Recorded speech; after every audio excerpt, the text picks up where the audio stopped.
People's Guide to the Cthulhu Mythos. Welcome to one of our reading episodes while we are on hiatus. We're going to be on hiatus for a little bit, just getting ready for Season 8. And why not have some thoughts on H.P. Lovecraft's thoughts on supernatural fiction. So yeah, enjoy this several-part series on H.P. Lovecraft's thoughts on supernatural fiction. And hey, can't wait to see you in Season 8. Alright. Thank you for listening to People's Guide to the Cthulhu Mythos, brought to you by BunnySlippers.com, FoundItemClothing.com. Get some cool Cthulhu slippers, and maybe, I don't know, a t-shirt from one of those problematic yet cult films from the 80s that you love so much, but probably haven't watched in the last few years, and then when you do watch it with your girlfriend, you're like, oh, I don't remember that scene. The rest of it's pretty good, but I don't remember that scene. FoundItemClothing.com, BunnySlippers.com. Alright, let's get going. Section 5 of Supernatural Horror in Literature by Howard Phillips Lovecraft. This Legamus recording may be distributed and adapted freely for any purpose. Read by Piotr Natter. The Aftermath of Gothic Fiction. Meanwhile, other hands had not been idle, so that above the dreary plethora of trash, like Marquis von Grosse's Horrid Mysteries, 1796, Mrs. Roche's Children of the Abbey, 1798, Mrs. Dacre's Zofloya or the Moor, 1806, and the poet Shelley's schoolboy effusions Zastrozzi, 1810, and Saint Irwin, 1811, both imitations of Zofloya, there arose many memorable weird works, both in English and German. Classic in merit and markedly different from its fellows because of its foundation in the Oriental tale rather than in the Walpoleesque Gothic novel, is the celebrated history of the Caliph Vathek by the wealthy dilettante William Beckford, first written in the French language but published in an English translation before the appearance of the original. Eastern tales, introduced to European literature early in the 18th century through Galland's French translation of the inexhaustibly opulent Arabian Nights, had become a reigning fashion, being used both for allegory and for amusement.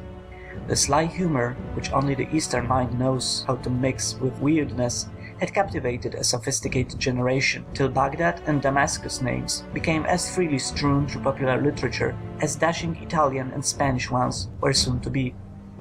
Beckford, well read in Eastern romance, caught the atmosphere with unusual receptivity, and in his fantastic volume reflected very potently the haughty luxury, sly disillusion, bland cruelty, urbane treachery, and shadowy spectral horror of the Saracen spirit. His seasoning of the ridiculous seldom mars the force of his sinister theme, and the tale marches onward with a phantasmagoric pomp, in which the laughter is that of skeletons feasting under arabesque domes. Vathek is a tale of the grandson of the Caliph Harun, who, tormented by that ambition for supertelestial power, pleasure and learning which animates the average Gothic villain or Byronic hero, essentially cognate types, is lured by an evil genius to seek the subterranean throne of the mighty and fabulous pre-Adamite sultans in the fiery halls of Eblis, the Mahometan devil. The descriptions of Vathek's palaces and diversions, of his scheming sorceress mother Karatis, and her witch tower with the 50 one-eyed negresses, of his pilgrimage to the haunted ruins of Ishtakar, Persepolis, and the impish bride Nuronihar, whom he treacherously acquired on the way, of Ishtakar's primordial towers and terraces in the burning moonlight of the waste, and of the terrible Cyclopean halls of Eblis, where, lured by glittering promises, each victim is compelled to wander in anguish forever, his right hand upon his blazingly ignited and eternally burning heart, are triumphs of weird coloring, which raise the book to a permanent place in English letters. No less notable are the 3 episodes of Vathek, intended for insertion in the tale as narratives of Vathek's fellow victims in Eblis' infernal halls, which remained unpublished throughout the author's lifetime and were discovered as recently as 1909 by the scholar Louis Melville, whilst collecting material for his Life and Letters of William Beckford. Beckford, however, lacks the essential mysticism which marks the acutest form of the weird, so that his tales have a certain knowing Latin hardness and clearness preclusive of sheer panic fright. But Beckford remained alone in his devotion to the Orient. other writers, closer to the Gothic tradition and to European life in general, were content to follow more faithfully in the lead of Walpole. Among the countless producers of terror literature in these times may be mentioned the utopian academic theorist William Godwin, who followed his famous but non-supernatural Caleb Williams, 1794, with the intendedly weird St. Leon, 1799, in which the theme of the elixir of life, as developed by the imaginary secret order of Rosicrucians, is handled with ingeniousness, if not with atmospheric convincingness. This element of Rosicrucianism, fostered by a wave of popular magical interest, exemplified in the vogue of the charlatan Cagliostro and the publication of Francis Barrett's De Magius, 1801, a curious and compendious treatise on occult principles and ceremonies, of which a reprint was made as lately as 1896, figures in Bulwer Lytton and in many late Gothic novels, especially that remote and enfeebled posterity which struggled far down into the 19th century and was represented by George W. M. Reynolds' Faust and the Demon and Wagner the Werewolf. Caleb Williams, though non-supernatural, has many authentic touches of terror. It is the tale of a servant persecuted by a master whom he has found guilty of murder, and displays an invention and skill which have kept it alive in a fashion to this day. It was dramatized as The Iron Chest, and in that form was almost equally celebrated. Godwin, however, was too much the conscious teacher and prosaic man of thought to create a genuine weird masterpiece. His daughter, the wife of Shelley, was much more successful, and her inimitable Frankenstein, or the Modern Prometheus, 1817, is one of the horror classics of all time. Composed in competition with her husband, Lord Byron, and Dr. John William Polidori in an effort to prove supremacy in horror-making, Mrs. Shelley's Frankenstein was the only one of the rival narratives to be brought to an elaborate completion, and criticism has failed to prove that the best parts are due to Shelley rather than to her. The novel, somewhat tinged, but scarcely marred by moral didacticism, tells of the artificial human being, molded from charnel fragments by Victor Frankenstein, a young Swiss medical student. Created by its designer, in the mad pride of intellectuality, the monster possesses full intelligence but owns a hideously loathsome form. It is rejected by mankind, becomes embittered, and at length begins the successive murder of all whom Frankenstein loves best, friends and family. It demands that Frankenstein create a wife for it, and when the student finally refuses in horror, lest the world be populated with such monsters, it departs with a hideous threat to be with him on his wedding night. Upon that night the bride is strangled, and from that time on Frankenstein hunts down the monster, even into the wastes of the Arctic.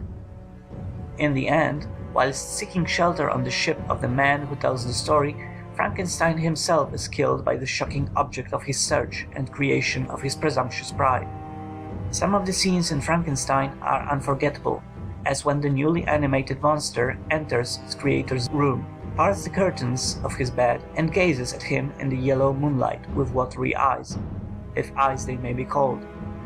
Mrs. Shelley wrote other novels, including the fairly notable Last Man, but never duplicated the success of her first effort. It has the true touch of cosmic fear, no matter how much the movement may lag in places. Dr. Polidori developed his competing idea as a long short story, The Vampire, in which we behold a suave villain of the true Gothic or Byronic type, and encounter some excellent passages of stark fright, including a terrible nocturnal experience in a shunned Grecian wood. In the same period, Sir Walter Scott frequently concerned himself with the weird, weaving it into many of his novels and poems, and sometimes producing such independent bits of narration as The Tapestry Chamber or Wandering Willie's Tale in Red Gauntlet, in the latter of which the force of the spectral and the diabolic is enhanced by a grotesque homeliness of speech and atmosphere. In 1830, Scott published his Letters on Demonology and Witchcraft, which still forms one of our best compendia of European witch lore. Washington Irving is another famous figure not unconnected with the weird, and though most of his ghosts are too whimsical and humorous to form genuinely spectral literature, a distinct inclination in this direction is to be noted in many of his productions. The German Student, in Tales of a Traveller, 1824, is a slightly concise and effective presentation of the old legend of the Dead Bride, whilst woven into the cosmic tissue of The Money Diggers, in the same volume, is more than one hint of piratical apparitions in the realms which Captain Kidd once roamed. Thomas Moore also joined the ranks of the Macabre artist, in the poem Alciphron, which he later elaborated into the prose novel The Epicurean, 1827. Though merely relating the adventures of a young Athenian duped by the artifice of cunning Egyptian priests, Moore manages to infuse much genuine horror into his account of subterranean frights and wonders beneath the primordial temples of Memphis. The Quincy more than once revels in grotesque arabesque terrors, though with a desultoriness and learned pomp which deny him the rank of specialist. This era likewise saw the rise of William Harrison Ainsworth, whose romantic novels teem with the eerie and the gruesome. Captain Marryat, beside writing such short tales as The Werewolf, made a memorable contribution in The Phantom Ship, 1839, founded on the legend of the Flying Dutchman, whose spectral and accursed vessel sails forever near the Cape of Good Hope. Dickens now rises with occasional weird bits like The Signalman, a tale of ghastly warning conforming to a very common pattern and touched with a verisimilitude which allied it as much with the coming psychological school as with the dying Gothic school. At this time, a wave of interest in spiritualistic charlatanry, mediumism, Hindu theosophy, and such matters, much like that of the present day, was flourishing, so that the number of weird tales with a psychic or pseudoscientific basis became very considerable. For a number of these, the prolific and popular Edward Bulwer-Lytton was responsible, and despite the large doses of turgid rhetoric and empty romanticism in his products, his success in the weaving of a certain kind of bizarre charm cannot be denied. The House and the Brain, which hints of Rosicrucianism and at a malign and deathless figure, perhaps suggested by Louis XV's mysterious courtier Saint-Germain, yet survives as one of the best short haunted house tales ever written. The novel Zanoni, 1842, contains similar elements more elaborately handled, and introduces a vast unknown sphere of being pressing on our own world and guarded by a horrible dweller of the threshold who haunts those who try to enter and fail. Here we have a benign brotherhood, kept alive from age to age, till finally reduced to a single member, and as a hero, an ancient Chaldean sorcerer, surviving in the pristine bloom of youth, to perish on the guillotine of the French Revolution. Though full of the conventional spirit of romance, marred by a ponderous network of symbolic and didactic meanings, and left unconvincing through lack of perfect atmospheric realization of the situations hinging on the spectral world, Zanoni is really an excellent performance as a romantic novel, and can be read with genuine interest by the not-too-sophisticated reader. It is amusing to note that in describing an attempted initiation into the ancient brotherhood, the author cannot escape using the stock Gothic castle of Walpolian lineage. In A Strange Story, 1862, Bulwer-Lytton shows a marked improvement in the creation of weird images and moods. The novel, despite enormous length, a highly artificial plot, bolstered up by opportune coincidences, and an atmosphere of homiletic pseudoscience designed to please the matter-of-fact and purposeful Victorian reader, is exceedingly effective as a narrative, evoking instantaneous and unflagging interest, and furnishing many potent, somewhat melodramatic, tableaus and climaxes. Again we have the mysterious user of life's elixir in the person of the soulless magician Margrave, whose dark exploits stand out with dramatic vividness against the modern background of a quiet English town and of the Australian bush. And again we have shadowy intimations of a vast spectral world of the unknown in the very air about us, this time handled with much greater power and vitality than in Zanoni.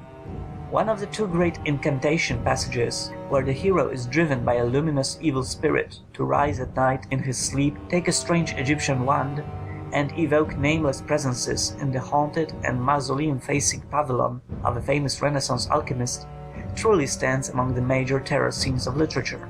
Just enough is suggested, and just little enough is told. Unknown words are twice dictated to the sleepwalker. and as he repeats them, the ground trembles, and all the dogs of the countryside begin to bay at half-seen amorphous shadows that stalk athwart the moonlight. When a third set of unknown words is prompted, the sleepwalker's spirit suddenly rebels at uttering them, as if the soul could recognize ultimate abysmal horrors concealed from the mind, and at last an apparition of an absent sweetheart and good angel breaks the malign spell.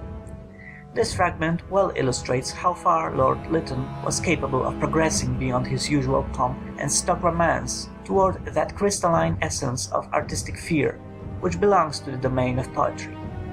In describing certain details of incantations, Lytton was greatly indebted to his amusingly serious occult studies, in the course of which he came in touch with that odd French scholar and Kabbalist Alphonse Louis Constant, Eliphas Levi, who claimed to possess the secrets of ancient magic and to have evoked the spectre of the old Grecian wizard Apollonius of Tyana, who lived in Nero's times.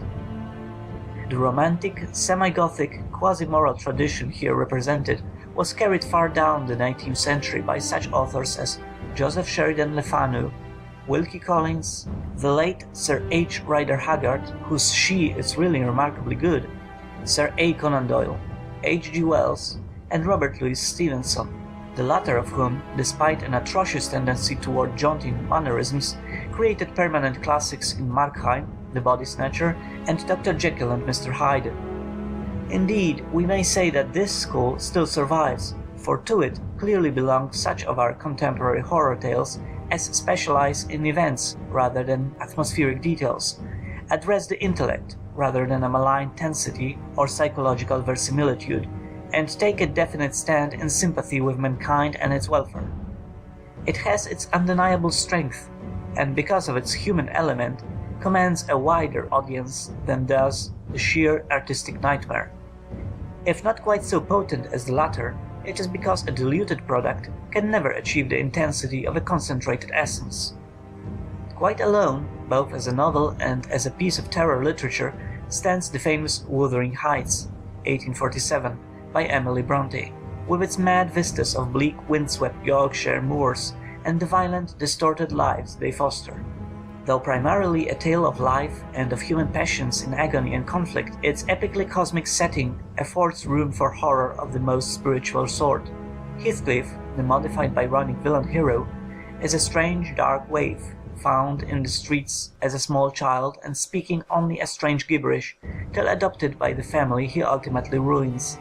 That he is in truth a diabolic spirit rather than a human being is more than once suggested, and the unreal is further approached in the experience of the visitor who encounters a plaintive child ghost at the bow-brushed upper window.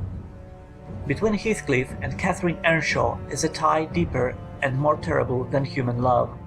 After her death he twice disturbs her grave, and is haunted by an impalpable presence which can be nothing less than her spirit.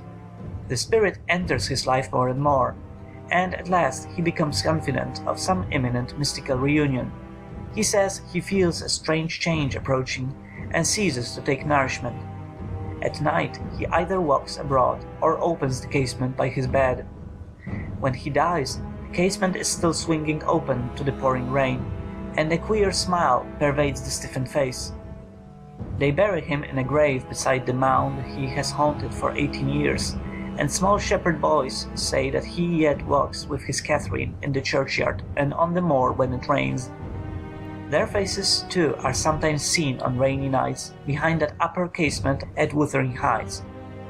Miss Bronte's eerie terror is no mere Gothic echo, but a tense expression of man's shuddering reaction to the unknown. In this respect, Wuthering Heights becomes the symbol of a literary transition and marks the growth of a new and sounder school. End of section 5.